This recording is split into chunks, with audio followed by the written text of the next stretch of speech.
Okay, so we are going through this presentation. Today is day 3, and as we said yesterday, we're going to actually skip a number of verses. So we have come towards to the end of verse 47 for the reason that all of those verses follow a similar pattern of presentation. And the main thing that we want to say here is that usually when something unfortunate, unpleasant, a misfortune happens to us, we always try to find who has caused this, and we point the finger externally. We always point the finger to somebody else. We blame somebody else for this. It's almost never that we look at ourselves in order to identify the fault.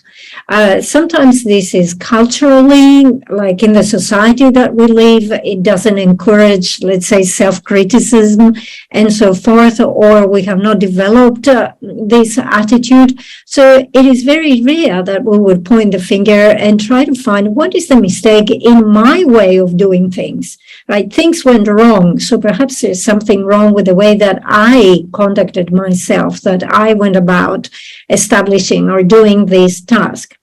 However, if you're a practitioner of mind training, where you're practicing equalizing and exchanging self for others, you now have to go through this main shift. So instead of trying to point the fault to others, you have to identify the fault within your own self. So we have to focus on our own shortcomings. So at the end of verse 47, we come to the point of saying, all right, now, finally, I have come to recognize, to identify who is my enemy, who is the one who is sabotage me, who is the one who causes harm to me. All right, so Rinpoche was saying today also we're going to look at some verses from Bodhisattva's ways of life that are related to this context.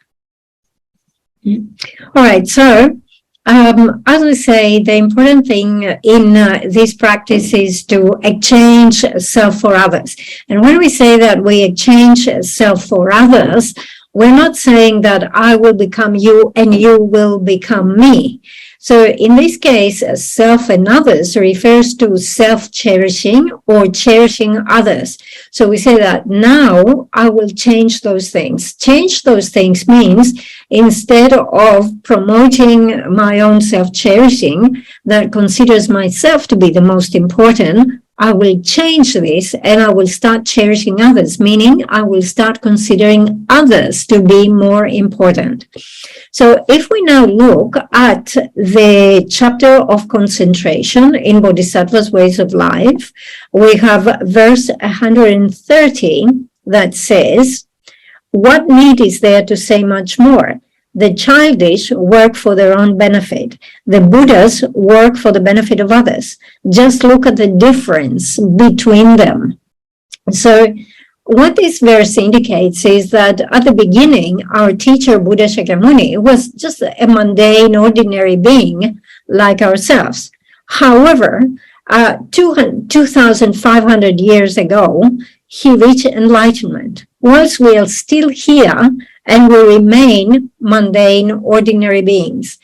What is it that has caused this great difference between us? He has become an enlightened Buddha, an object of veneration and respect. Why? Because at some point he changed this attitude and started cherishing others. We are left behind because we are still stuck with our own self-cherishing. And then continuing with the next, right after this, so verse 131 of the chapter of concentration, it says, if I do not actually exchange my happiness for the suffering of others, I shall not attain the state of Buddhahood, and even in cyclic existence shall have no joy. So this verse actually states very clearly that unless we change this attitude, unless we move away from self-cherishing to cherishing others, we will not achieve what we're looking for. Without making this shift, we will not be able to reach the state of Buddhahood. Buddhahood is unobtainable unless you begin cherishing others. But even if you were to put this aside, forget about reaching Buddhahood, even whilst you remain within cyclic existence, even within this life, you will never be able to find the happiness that you are looking for. So as we say, we mentioned that yesterday, the thing with self-cherishing attitude is that you consider yourself to be the center of the universe, and you consider yourself to be the most important person. However, whichever way you analyze it, you see that this is unfounded. It doesn't conform to logic. It doesn't conform to reality. If we look at it, let's say in terms of numbers, statistics, you are only one person, and others are like countless, right? So how could it be that you count more than everybody else combined together? It won't happen. It doesn't happen like this.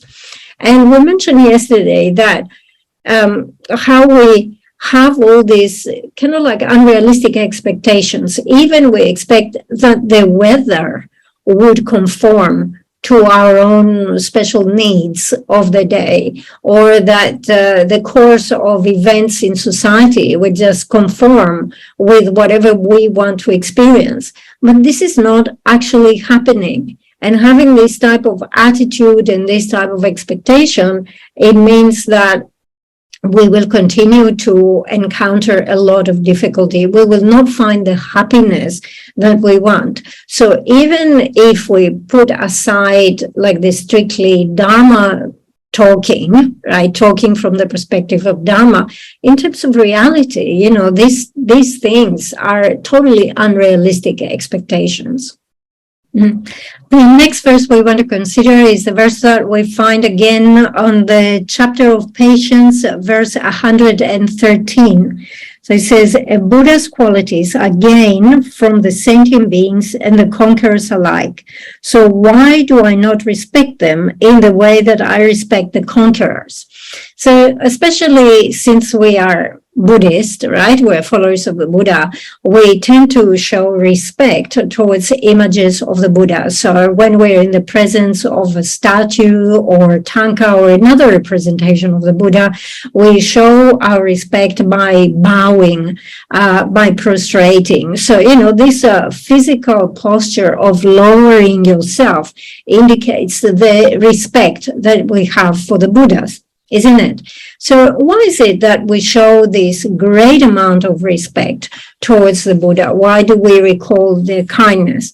I mean, of course, there is this idea that if we make requesting prayers to the Buddhas, they will help us remove obstacles from our path. They will help us be successful. They will remove our illness and so forth. However, this is not the final or the ultimate reason why we express that great respect and veneration towards the Buddha. We understand that our final aim is to reach the state of enlightenment. And if you want to reach the state of enlightenment, you need to amass the accumulations. You need to amass merit, isn't it, through your practice. And definitely showing respect towards the Buddha is a field of accumulation that allows you to amass this amount of merit. But what we need to understand is that in order to reach that final aim, to complete this accumulation, we need to rely on both the Buddhas and sentient beings. If we do not rely on sentient beings, actually there is no foundation for practice. If you don't have sentient beings, you cannot meditate on compassion. You cannot meditate on bodhicitta.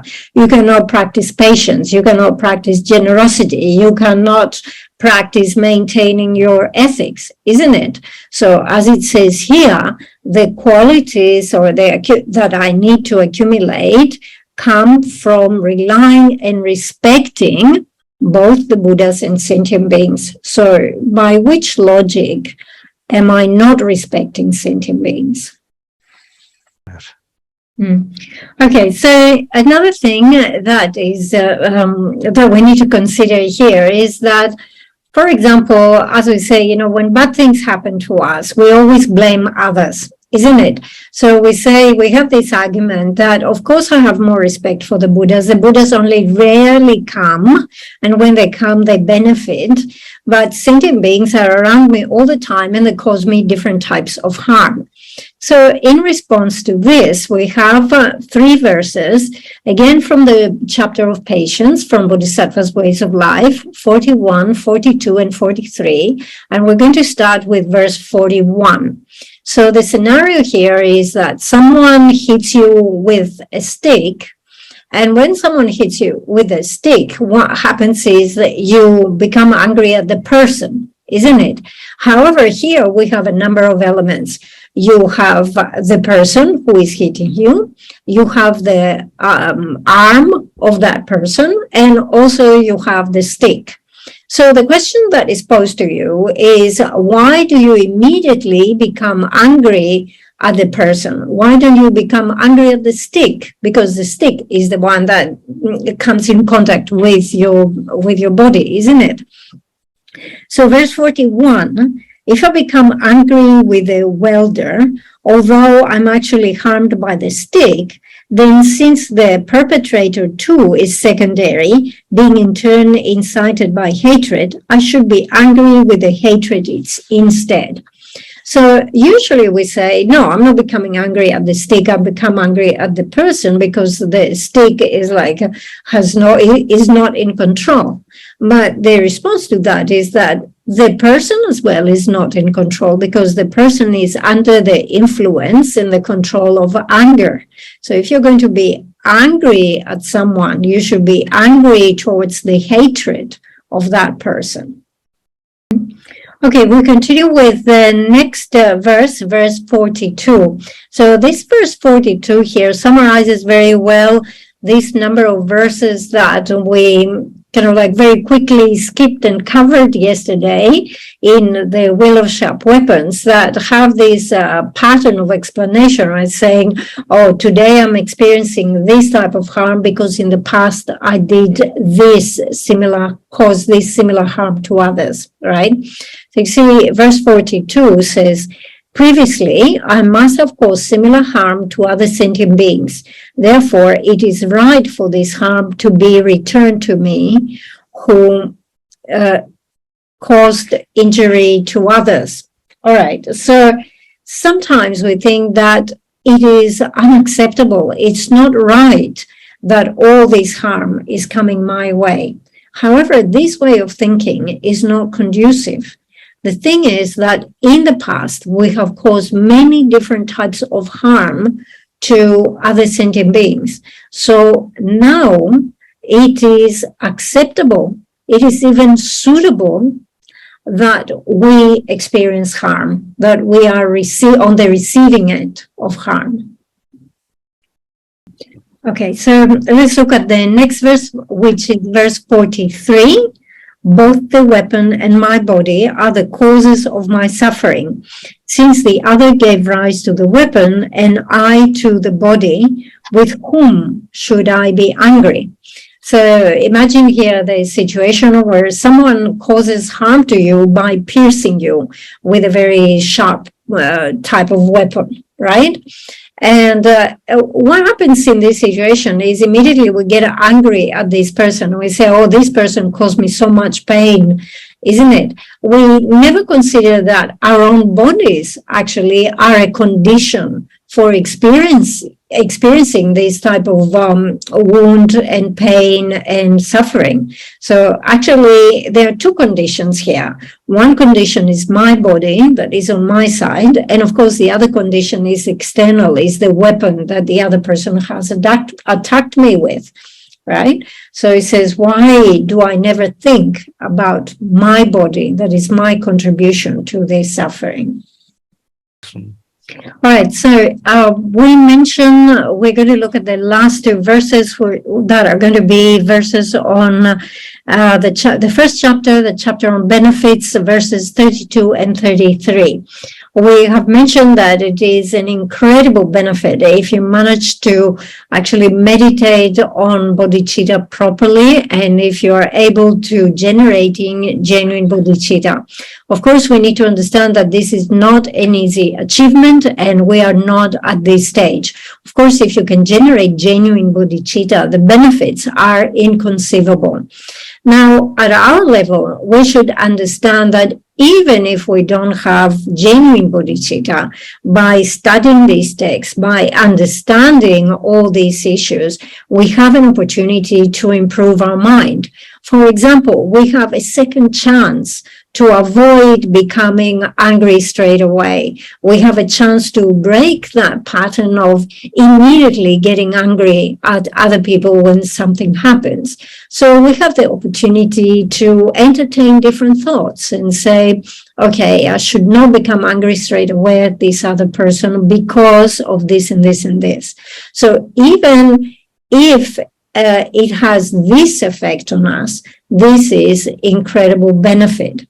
Okay, so we'll look at this through these two verses. Verse 32 says, the world honors as virtuous a man who sometimes gives a little plain food disrespectfully to a few beings that satisfies them for only half a day. So let's look at the example. You have a person that offers a little bit of food. What type of food? Not some delicious, excellent food, just some very plain, ordinary food. To whom are they giving this food? They're giving it to a very small amount of people, or maybe just to one person. And how do they give this food? They give it in a disrespectful manner. Right? So the question is, if you give this plain food just to one person in a disrespectful manner, is that virtuous? Is that good? And the answer to that, yes, yes, it is virtuous. It is good. So we'll continue with the next verse, verse 33. And says, what needs to be said then of one who eternally bestows the peerless bliss of the Sugatas upon limitless numbers of beings, thereby fulfilling all their hopes? So in the first verse, it says, okay, we have a situation where one person offers just a small amount of plain food to one sentient being. All right. Is this type of generosity? Is this generosity? Is this virtuous activity? And we say, yes. Okay, this is virtue. So now it says, compare this to the case where someone is practicing generosity on a different level. They are offering not something, not just to one sentient being, but to all sentient beings. They are offering this for eternity. And what they're offering is the state of Buddhahood. So compare the virtue between the two. If the first type of activity that we mentioned is considered virtuous, how much more is the merit and the virtue in the second case where we're dealing with someone who has bodhicitta. So the person who has cultivated bodhicitta in their mind, they create this inconceivable wave of virtue. So this is to indicate here the benefits of generating bodhicitta. Okay, so we continue with verse 48. And up to this point, the verses were explaining of different faults or calamities that happen. And we say that instead of trying to point the finger out there, we need to turn the finger towards ourselves, because the reason why these things are happening to us is because we have acted in a similar way towards others in the past. So verse 48, since that's the way things are. So this actually summarizes all these verses that have come before. So since that's the way things are, I've seized the enemy. I've caught the thief who steals and deceives with steals. Aha!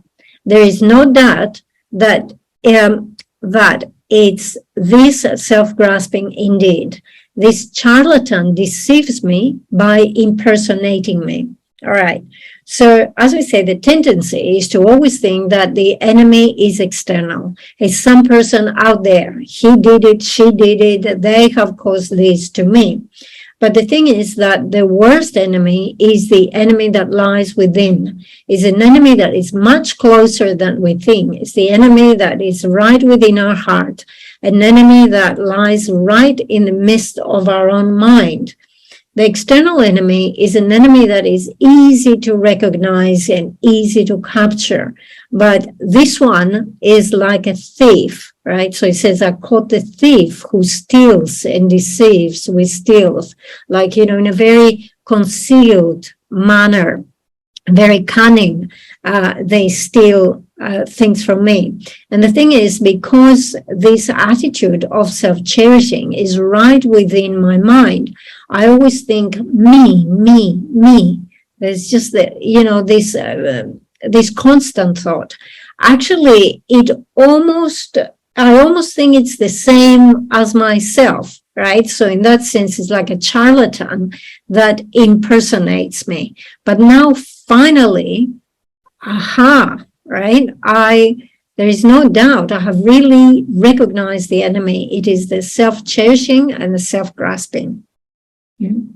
Okay, so from this point onwards, we continue in a slightly different, in a different section of the text. And this section of the text resembles a particular type of rituals that we do, where we make entreaties to our protectors. We have our yidams, we have our protectors, and usually we make certain pujas, right? And we request them and we say, destroy, eliminate my enemy, right?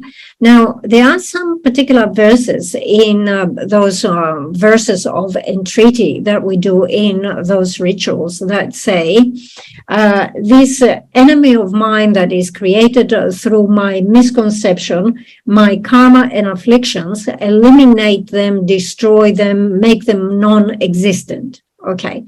So this is slightly different from what we find here, but is the same pattern. So the author of this text, Master Dhammarakshita, relied on Yamantaka. Yamantaka was his main yidam. So now he's making this entreaty to Yamantaka, and he says, I know who my real enemy is. It is my self-cherishing, my self-grasping. Please eliminate it, eliminate my enemy, cut off, completely destroyed. Okay, so as we say here, Master Dhammarakshita is requesting his yidam Yamantaka to destroy the enemy. All right, so the verses that we have here are quite frightening, right? But we need to understand that it is all an analogy.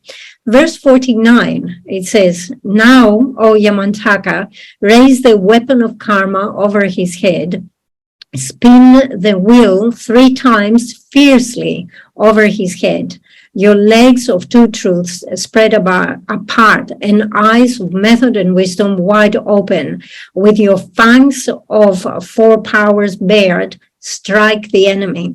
So first of all, let's identify the enemy. As we say, the enemy is the enemy, not the external one, but it's the enemy of self-cherishing, self-grasping. And he's asking Yamantaka to use the weapons. So he says, raise the weapon of karma.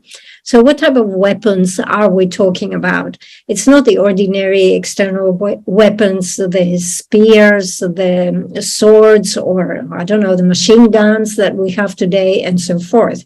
Rather, the weapons are the 2 truths, method and wisdom, and the 4 powers. So these are the weapons that will be used to overcome the enemy. Okay, so as you see here, the weapons that we are asking Yamantaka to employ are weapons of the 2 truths and the weapon of method and wisdom. Obviously, we're not talking about eliminating an external enemy because, the 2 truths are not going to eliminate your external enemy, or method and wisdom are not going to annihilate your external enemy. These things only address the internal enemies of self-cherishing and self-grasping. So first of all, in terms of the two truths, we have the ultimate truth and the relative truth. So the ultimate truth refers to selflessness, and selflessness can be understood on many different levels of subtlety. And then as for the relative truth refers to phenomena that we directly perceive, as when we say, you know, this is the house, this is the person, and so forth. Right. Now, in terms of method, since we mentioned here Yamantaka, this can be interpreted in relation to Tantra. So in Tantra, when we talk about method and wisdom, we're talking about this equipoise that directly realizes emptiness, but it is a particular type of equipoise in which both method and wisdom are present. So we have a direct realization of emptiness whilst we have the experience of great bliss.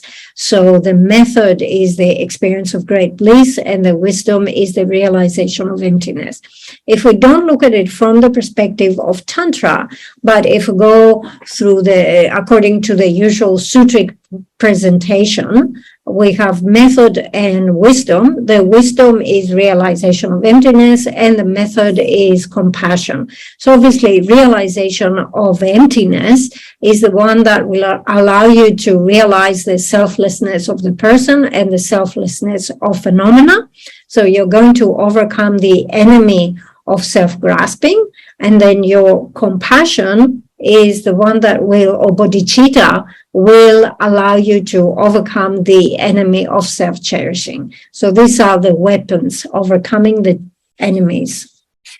Okay, so we continue with the next verse, verse 50. The king of spells who confounds the enemy's mind, summon this oath breaker who betrays self and others, this savage called self-grasping demon, who, while brandishing the weapon of karma, runs amok in the jungle of cyclic existence.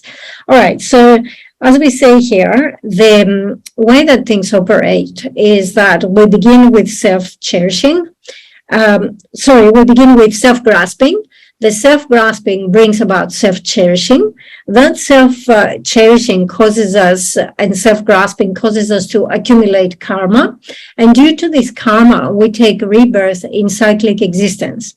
Now, the majority of the karma that we accumulate through self-grasping and self-cherishing is negative karma.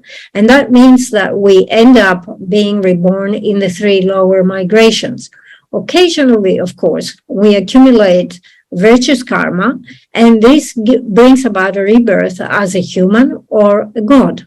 But even if we achieve one of those higher rebirths, the experience that we have is experience of a lot of trouble, a lot of suffering, and so forth.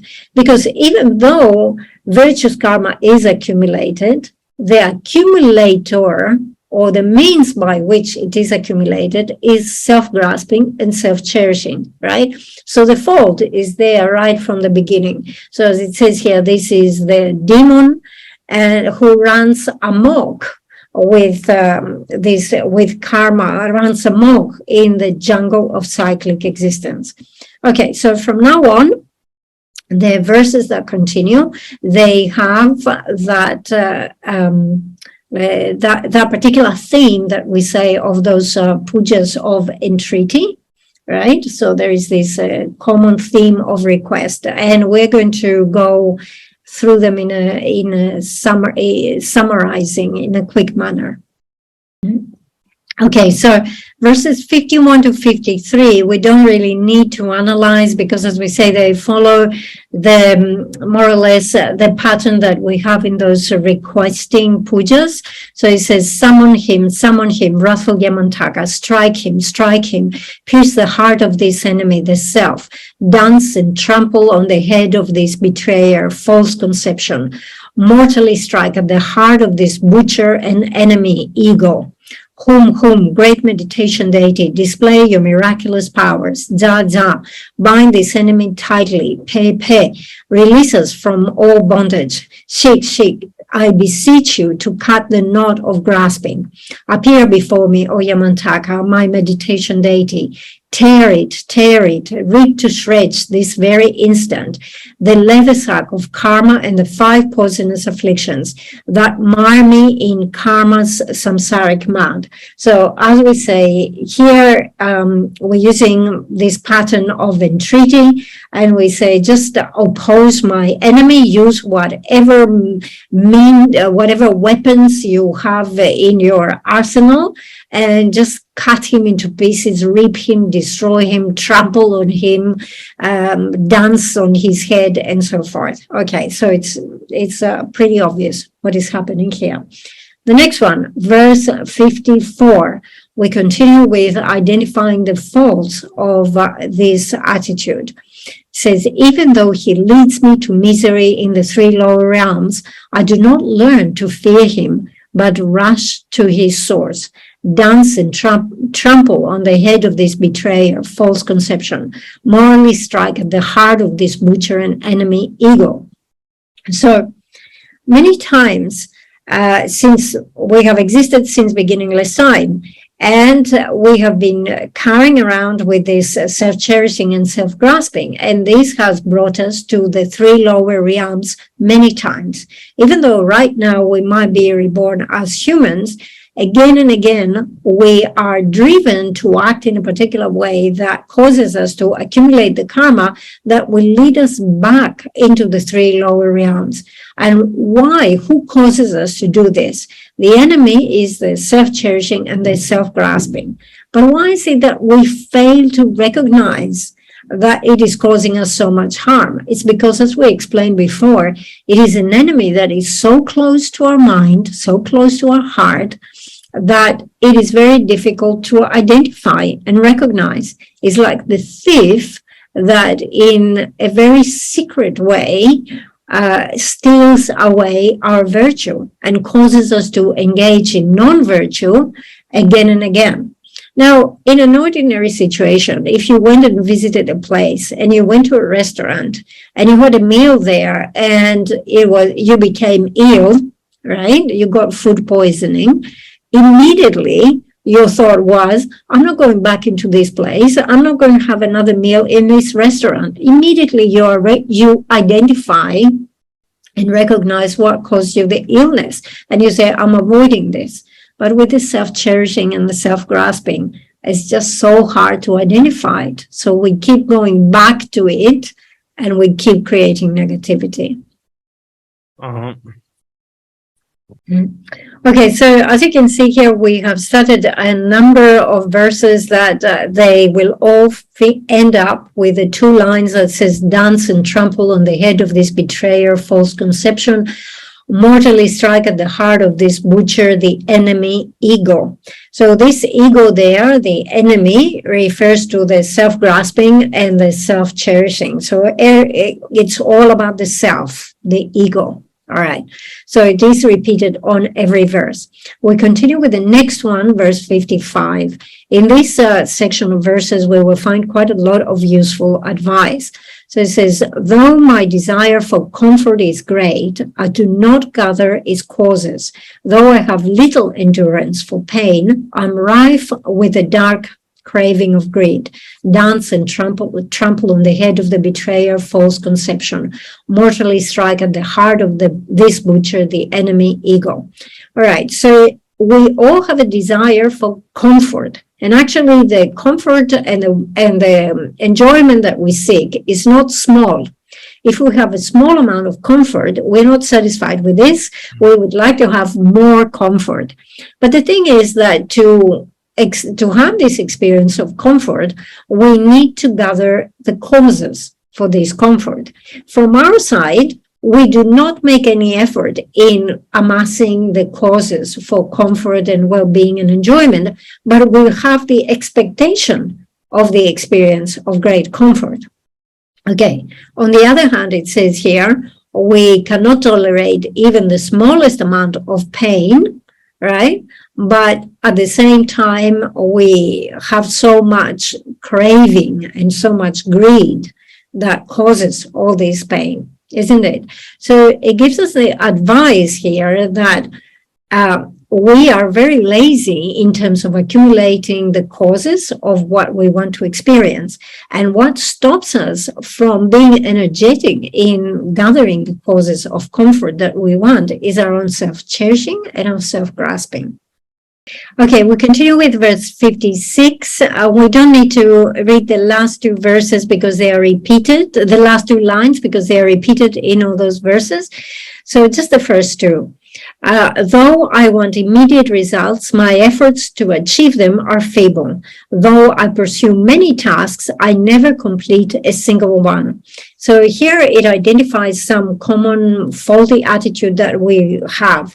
So we want immediate results. So let's say you just study for a day or two and you have the expectation of fully understanding the subject and becoming renowned as a great scholar on this subject. And the other one, though I pursue many tasks, I never complete a single one. To actually complete a particular task, any task, you need enthusiastic effort. And there are two elements here in enthusiastic effort. The first one is that you must have this joy, this enthusiasm for the task. And it comes with also with a certain respect of this particular job. And the second thing is that you need consistency and continuity. So what we do is that we either miss both of them or one or the other. So, for example, we miss continuity. It means, for a day or two, we're like all fired up, totally enthusiastic. And then from the third day onwards, we just slacking off. And then we say, I started this project, but it's not finished. I started that project, but also it's not finished. Or I started working on this, but there was not much progress. There were so many obstacles. These are actually the faults of, again, that come from self-cherishing and self-grasping. All right. That's why we're not successful in those results that we want to achieve. Okay. So Rinpoche says again, I don't want to bore you by talking for too long. It's your chance now if you want to ask any questions.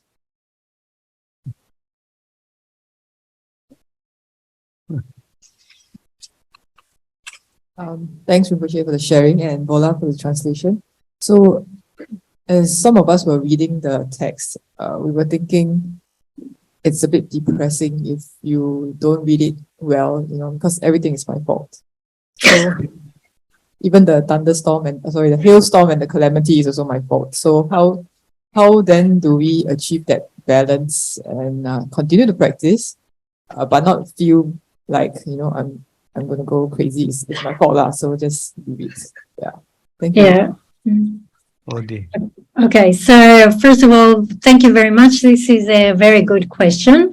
And what we need to understand here, the context of all this is that you must have heard this before. For example, when you meditate or when you study, there are occasions where your mind can become deflated, you become disappointed, or you're not, the mind is sinking for whatever reason. And when this happens, there are certain things that we have to entertain in the mind in order to raise the mind. So when you're feeling deflated, usually we think about the benefits of this study or the benefits of this meditation and so forth to elevate the mind. Then again, there are times where the mind is too high and we need to think of something a little bit more depressing something more heavy in order to bring the mind down. So these are usual techniques that we employ. Okay. However, here, there is no reason why you should be depressed. Okay, so when we say identify that the fault is with me, I have made this and I did that in the past and I did the other and everything I did was a fault. What we need to be a bit more specific. It's not really my fault. It's the fact that I am experiencing these results now as a consequence of having accumulated negative karma in the past. Or you could say, it's not really my fault, it's the fault of self-cherishing. So self-cherishing is a particular type of, it's an attitude, right? So if I have this attitude, there will be these faults. The faults come from this way of thinking. The faults come from this attitude. You don't need to identify yourself with that attitude. These are the faults of self-cherishing, isn't it? So we had that verse that from Bodhisattva's Ways of Life that we mentioned before that says, look at the difference between the Buddha and ourselves, right? Why has the Buddha become an object of veneration? Why do we prostrate to the Buddha? Why does the Buddha have all these qualities? And why are we left behind? The Buddha achieved all this because he changed his attitude, which means also we can change our attitude and we can start developing, isn't it? It's not to put yourself down and saying, I'm bad, I'm useless, there is nothing I can do, everything I do it wrong. It's not like this. It's like, okay, I have accumulated this negative karma because of this attitude. What can I do here? Well, I can confess negativity, I can begin to accumulate and establish virtue, and I can progress. Actually, there is one thing that is said that for a bodhisattva, someone who practices to develop bodhicitta, there is no such a thing as becoming depressed, right? There is no such a thing as a depressed bodhisattva, because the bodhisattvas always consider the incredible benefits to all sentient beings that will come from generating the mind of bodhicitta. There's actually a verse again in Bodhisattva's Ways of Life where it says they proceed from virtue to virtue, from happiness to happiness. It means there is this continuous progression towards good, better, more and more virtue. There's something very special about working to bring about the benefit of sentient beings. This is really extraordinary. If an ordinary person were to engage all this without any preparation of the mind, perhaps they would be depressed. But in our case, we are not. We understand what is the context of all this. And again, Rinpoche says, we have this general rule. If your mind is getting too depressed, think about the benefits to uplift your mind. If your mind is too high, think something to bring it down. The usual technique. Okay, so Rinpoche was saying, I want to discuss this a bit more, right?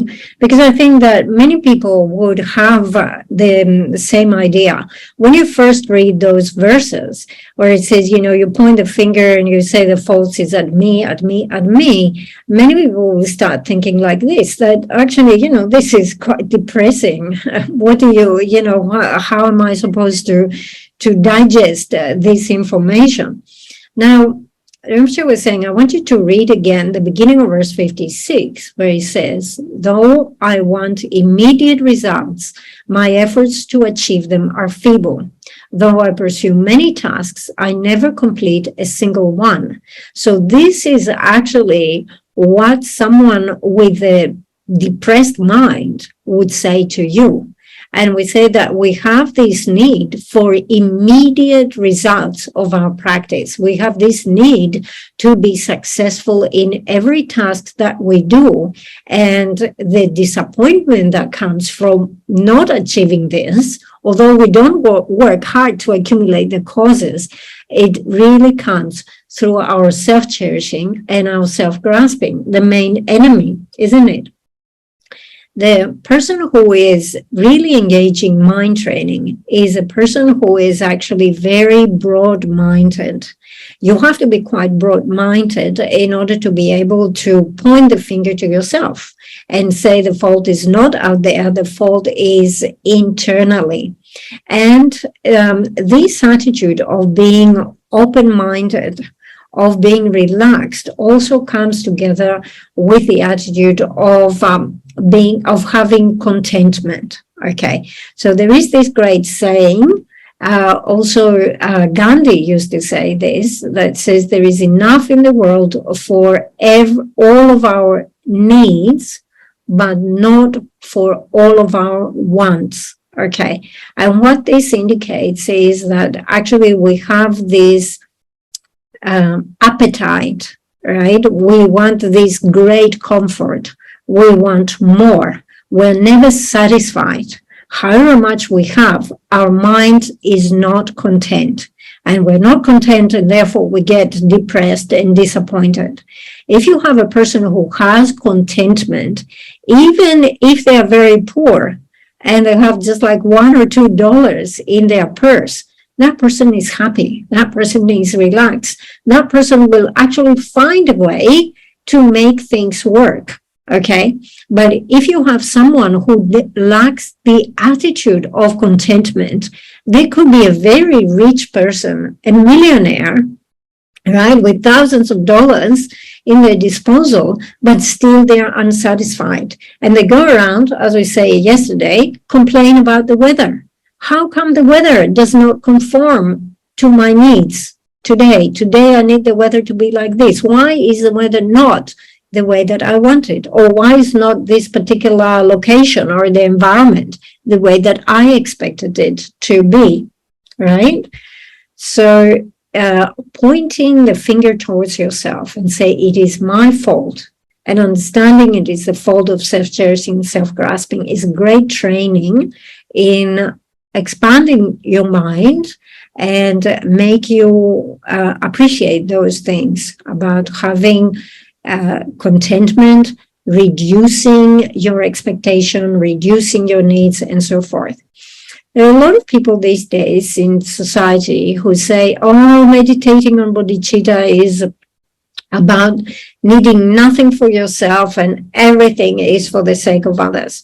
Actually, this is a misunderstanding, right? When you cultivate bodhicitta, you aim to achieve both the purpose of others, but also your own purpose.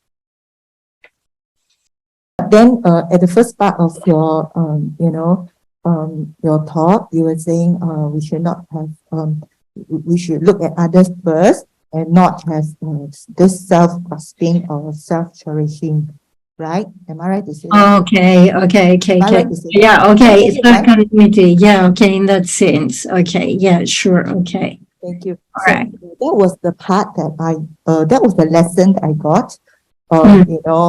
Because you are trying to teach us how not to point a finger, which is so absolutely right, and I really think that it helps. But at the same time, because my question is that if we don't cherish ourselves and put others first, then would we be putting ourselves into a lot of suffering, unnecessary suffering? Okay. Yeah, thank you very much for clarifying this. The question Okay. is, aren't we responsible for our own self-being? Okay. Well-being, I mean, aren't we supposed to be responsible for our well-being? Yes, okay. All right. Thank you very much. Okay. Yes. Okay. So Rinpoche is saying I can see two parts in your question. So I will respond in two sections. So the first thing that we want to talk about is equanimity, because you mentioned equanimity. So equanimity is a way of thinking. Again, equanimity is an attitude, and it's something that we cultivate through meditation. So here also, if you want to, for example, to engage in any of the methods for generating bodhicitta, meditating on equanimity will be the preliminary, the basic step that you have to establish. And with equanimity here, we mean that we have to see myself and others as being equal in certain aspects. Okay, so again, this is a training that has to happen gradually. To give you an analogy, if someone is training to lift weights, right, you don't give this person straight away the weights of 100 kgs. They will not be able to lift that. So they start with 10 kgs and then 20 kgs, 25 kgs, and then they keep going until they develop the muscles to do that. Okay. So we have to understand here that our basic way of thinking is very self-centered. It's all about me, me, me. So we start from the point where we have this very strong sense of I am the most important. And if I am the most important, it means that for me to be happy, for me to experience the comfort that I want, it means others would have to be deprived. It means the environment would have to be degraded. It means other people will have to suffer so that I can experience all the comfort and the luxury that I think I deserve. All right. So this is the point where we begin from. Okay. So once you have this self-centered attitude, you start making a division. There are two sides. It is me and it is them. And what's on my side is more important what's in their side. So me, my family, my house, my country is more important than their family, their house, their country, and so on and so forth, isn't it? So now we must develop this attitude that looks equally at both sides. My side, what's on my side, and what's in their side, okay? We have to think the equality here comes from this point. Everyone has the same right for happiness, and everyone has the same capacity for happiness. All right, so this is a fundamental right. We all have this. So from that point of view, we are all equal. We all deserve happiness. Okay, so we are equal from that point of view. So this is how we have to develop this equanimity in that sense. You say, just as I deserve happiness, they deserve equally happiness. So I'm thinking this way. Does it matter if other people train in equanimity in this way? No, it doesn't matter at all. It doesn't matter what they think. It doesn't matter what they do. What is important is how I think. Okay. So that was the first part about equanimity, just to clarify. The second thing about if I don't cherish myself, if I put down my own, eliminate it, reduce my self-cherishing, I might have to experience unnecessary troubles and suffering. Okay. Here, as part of the training for generating bodhicitta, we have to go through various stages. So definitely we go through the stage of cultivating love. Then the next one is cultivating compassion. The next one is cultivating special intention. And finally, we have the result of generating bodhicitta. When we generate love, we have the wish, the aspiration. We say, may all sentient beings have happiness.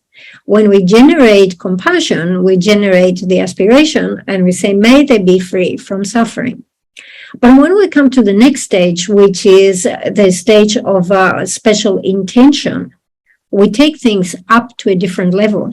It's not just a wish. May they find a way to be happy. May they find a way to be free from their suffering. It's not like this. Now you say, I will take the responsibility to make them happy.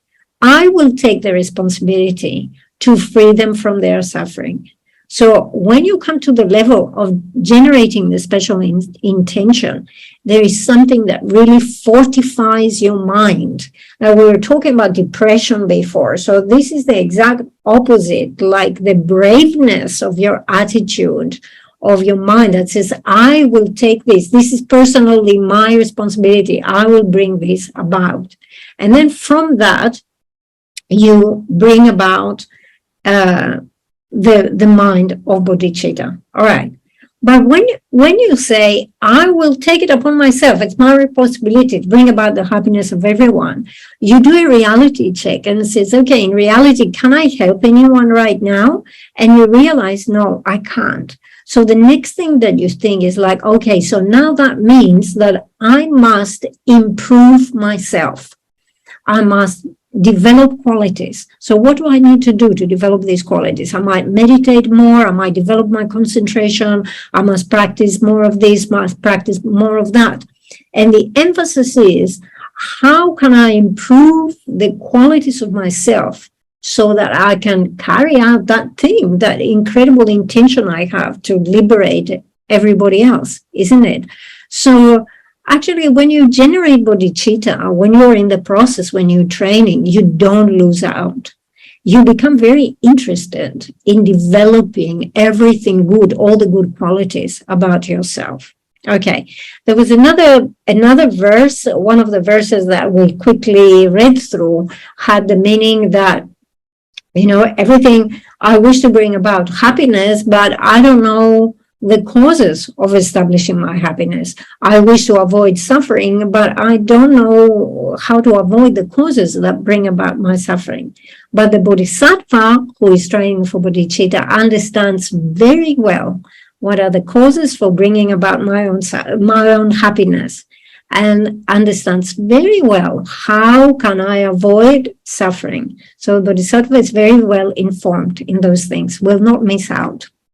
Okay, so Rinpoche was saying, I will just give you a last closing remark, just flowing on from this answer, and then we could stop it for today. So there is, in that thing that we talked about, how the self-centeredness creates the division between us and them, right? And it is like my house, my country, my people are more important, okay? And we say you should not look that as being more important. There's actually exactly that question that was put to His Holiness, the Dalai Lama, and he has given two answers in two different occasions. So the question was, you are supposed to be a bodhisattva, so you should have, you know, this total equanimity for all sentient beings. Why is it that you are focused on taking care of Tibetans so much? All right, so the first answer that His Holiness gave is that from my side, I do not have at all this attitude that differentiates us, Tibetans, and them, the rest of the world. So just as in my hands, I have 10 fingers, all of those 10 fingers are equally important to me. So if this finger has a cut, I will put a Band-Aid into this finger. And it's not, if that finger gets a cut, it's not the case that I will ignore this finger and I will only put a Band-Aid on the first one, the thumb, let's say.